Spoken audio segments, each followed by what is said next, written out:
This is Shots from the Winchester podcast, where veteran leadership meets world-class business execution. This podcast is brought to you by Red Leviathan. Many companies, one mission, veteran excellence. Each episode features a veteran founder or business leader discussing how they built their company, the challenges they faced, and how systems, shared services, and team culture play a role in scaling. So if you're a veteran or a business professional and you're looking to build or scale your business, this is the podcast for you. Thanks for joining us for another episode of Shots from the Winchester podcast. In this episode, we'll be talking to Charlie Scott, a 7-year veteran of the United States Marine Corps and treasurer for Veterans in Energy. Mr. Scott has been in the energy sector for over 12 years, and he'll be discussing how military skills and service translate into civilian workforce and how to leverage those skills in the energy sector. Let's jump into the conversation. 2 tours in Afghanistan, right? That's right. So you've been on the hard side. You know what veterans have been through. Tell us a little bit about how veterans are able to leverage and that kind of experience. If I'm just a regular civilian hiring person in HR, I might go, oh yeah, veterans, they went to combat or they've been through hard things. How does that translate to something of value, particularly in the energy and utility sector where there's so much growth and so much challenge and so much sort of ambiguity that organizations have to deal with? I'm very excited that you asked that question. When I think about my time in the service, in the military, specifically some of the remote outposts that we were on in Afghanistan, our safety, security, well-being was strongly anchored to the power generation source that we had on that base. Keeping the lights on, keeping if we had a refrigerator, the food cold, being able to have communications with higher echelon units of command and also for medical needs was essential.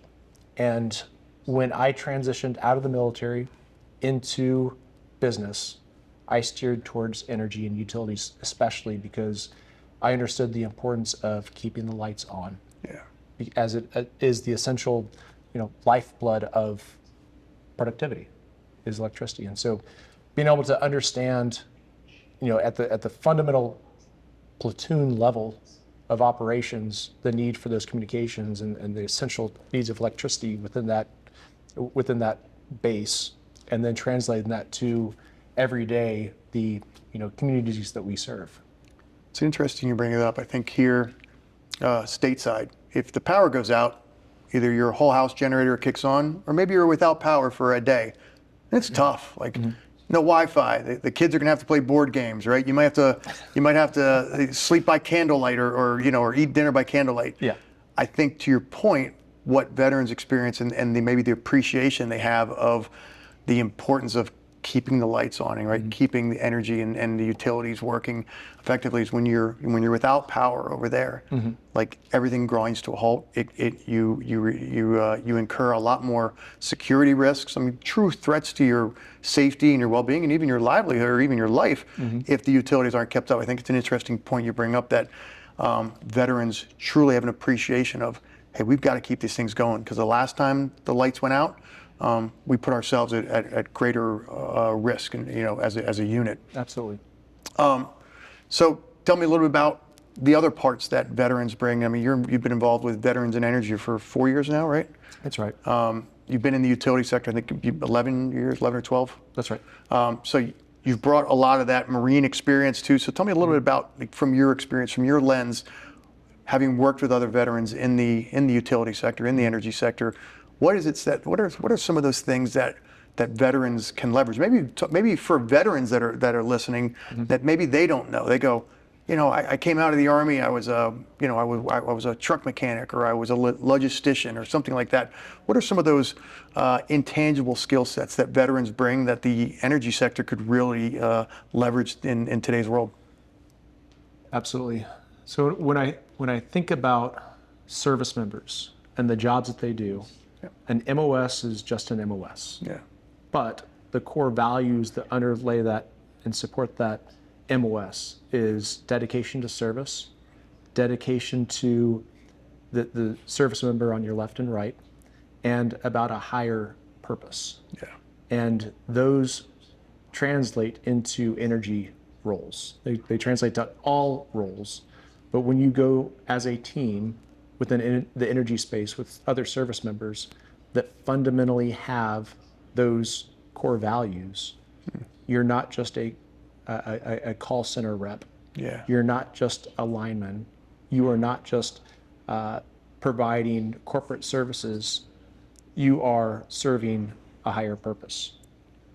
That's a part that I don't know that veterans who are coming out and they're looking for that next whatever that next calling is. I think maybe they might think, I can go into retail, I can go into whatever it is, I can go into manufacturing, but I really want to find that thing that where I get the same pride of responding to the call, responding to my community's needs or my fellow, citizens' needs. And I think you bring up an interesting point that the utility sector and the energy sector truly do give veterans, maybe veterans who haven't thought about that, it gives them an opportunity. This isn't just, you're not selling widgets or selling fries or something. You're selling a real critical service that we need in order to progress and to sustain life as a community. Tell me a little bit specifically about your journey through the Marines and how you came into the utility sector itself. I'm a 9/11 Marine. I did not go into the Marines on 9/11. I went to the recruiting station on 9/12. Did you really? I did, and I brought my the paperwork back to my parents, and they said, "Absolutely not. You're going to go to school."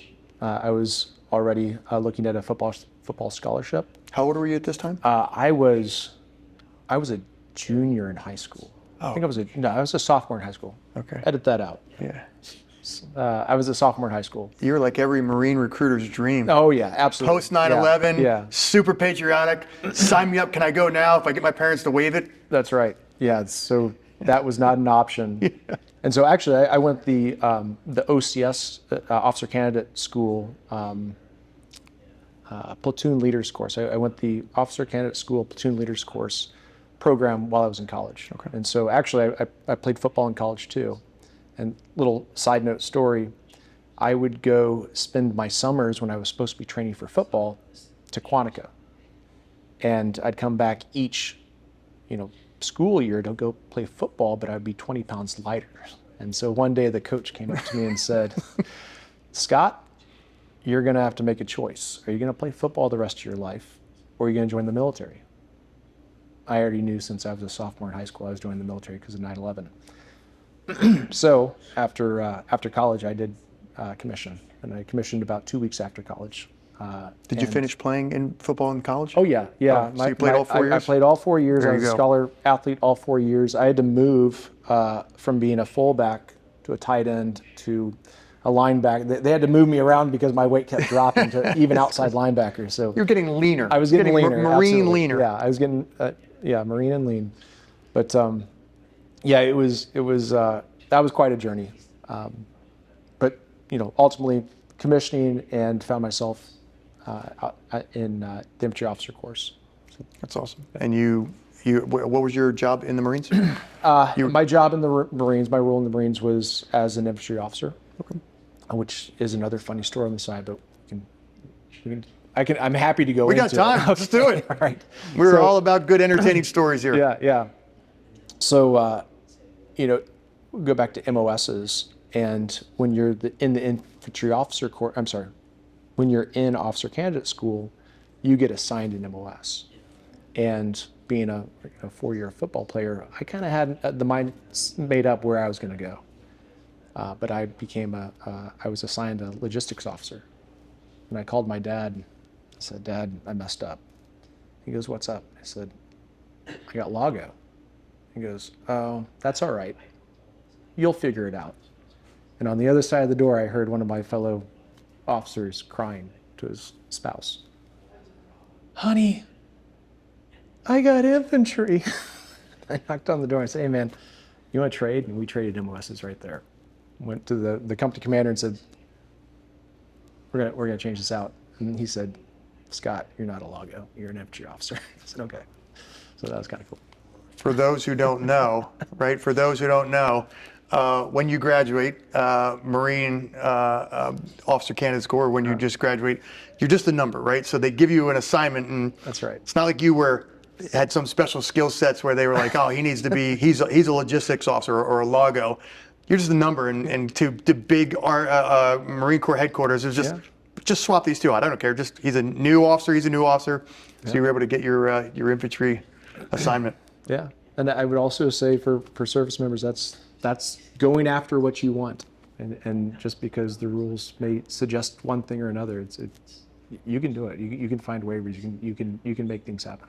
So much of the utility sector, particularly in today's world, where we saw a seminar yesterday where they were talking about the demand generation, how it's going to increase by 10 or 30x over the coming years, and we're looking for resources and creative and innovative resources. How we're going to meet that generation? Is it through gas-powered solar and wind and geothermal? They're talking about all these energy sources and how we're going to meet that demand. And what I heard, the subtext of what I heard in that seminar was, we need people who are innovative, who are problem solvers, people who don't just run into a problem and just say, don't just throw up their hands and say, well, I guess this is the end of the road because it's a problem that I don't know how we're going to solve. And veterans, I think, I know, having been around veterans and thousands and tens of thousands around veterans for so long, we know that veterans are really good at that. You did 2 deployments to Afghanistan. You've been in the utility and energy sector for 12 years. Can you tell me a little about some milestones that you're most proud of, either in the service or in the utility sector, where you were able to sort of leverage that your experience in the service? Talk about milestones. Obviously, one, commissioning was a key milestone for me, to be able to start that journey, and all the friends, service members that you meet along the way. Just a fantastic opportunity. Next key milestone in my journey was transitioning out, and a period of time, 6-8 months, saying, what now? What am I going to do? I had an idea, but I didn't know how I was going to bridge that. Ultimately accepting an opportunity to attend school and to get my MBA, phenomenal. Recommend it to folks transitioning out, and even with the AI jobs considerations that we're thinking about today, I look back on those years as an opportunity for me to shift focus away from maybe the rigorous order following of the military to, how do I think creatively? How do I start to problem solve a little bit differently? And thinking about, what is this next kind of world that I'm getting ready to step into, and what are some of the terms and language and ways of interacting that I need to figure out. And so that was a critical couple of years to be able to work out some of those kinks and to get myself ready to go into business. I still didn't know what I wanted to do, and so I chose a career in consulting, and took me a couple of years to figure out exactly what that was, but thank goodness I was able to get into the energy space as some of my first projects, and stayed true to that, navigating my career across firms in order to stay within energy. One of my next key milestone was getting involved in VIE, being able to formalize my involvement in and my commitment to the energy industry, even as I change roles and take on new opportunities, anchoring to the energy industry as one of my core components. And then lastly, in the last couple of weeks, I've actually decided to go back to school again and leverage more of the GI Bill in order to fully utilize that benefit. And so another key milestone as I think about what's next and being able to prepare for those follow-on roles. What are you going back to school for? I'm going back to school for an executive education program, and it's phenomenal. You can cut this out. It's called the Yale Global Executive Leadership Program. It's called the what? The Yale Global Executive Leadership Program, and it's a 9-month program on site, 30 days out of the year, to work with and collaborate with other leaders across industries, across the globe. Yeah, it is fantastic, and fully funded by the GI Bill, which is fantastic, and a lot of service. You've been accepted already? Already been accepted. Wow, Yeah. congratulations. Thank you. That's Thank you. fantastic. Yeah. So many veterans I know. I'm going off script here, just by the way. Now it's just having like, we got all the content we want. Yeah. Almost every veteran, not almost every, probably 75% of veterans that I know have had some sort of shit job from the time they leave the service till they find like something that's leading more towards a career. Did you have some sort of garbage job? I wanted a garbage job when I got out. I did. I honestly did. My transition was anything but perfect. It was a pretty awful. A lot of things based on my poor decision making at the time, and there were a lot of job opportunities. Yeah. But some feedback and guidance that one of my advisors said, don't take it. Doesn't matter how bad things get, wait for that one opportunity. Take that one opportunity because the rest are distractions. And so that was very good advice because that's what led me to get my MBA and then ultimately to live out the career that I am now. I was a wedding DJ and I wish I'd had that kind of mentorship and guidance to say, don't take the first job that pays a couple bucks just to get you through college. You heard it here first, kids. Right from Charlie's mouth. Don't take the first job that comes along. Wait for that good job. It's out there for you. You can leverage your veteran skill sets. This is true. This is true. Charlie, thanks so much for joining us, man. Really appreciate it. Thanks for sharing your insights and thanks for your service. Thank you. Make sure to hit that like button and hit the subscribe button to our YouTube channel so you can get notifications when we have new episodes to share. All likes, shares, and comments really help out our channel. It helps us to get more content like this out to you. You can also find Shots from the Winchester wherever you listen to podcasts. In the next episode, we'll be talking to Jennifer Herron. Ms. Herron has been a member at large for Veterans in Energy since 2024. She's Director of Renewables Development for Next Era Energy Resources and a 10-year veteran of the United States Navy. She'll be talking about the support and the professional growth that veterans get through Veterans in Energy and how it helps veterans moving into the energy sector. We'll see you in the next episode.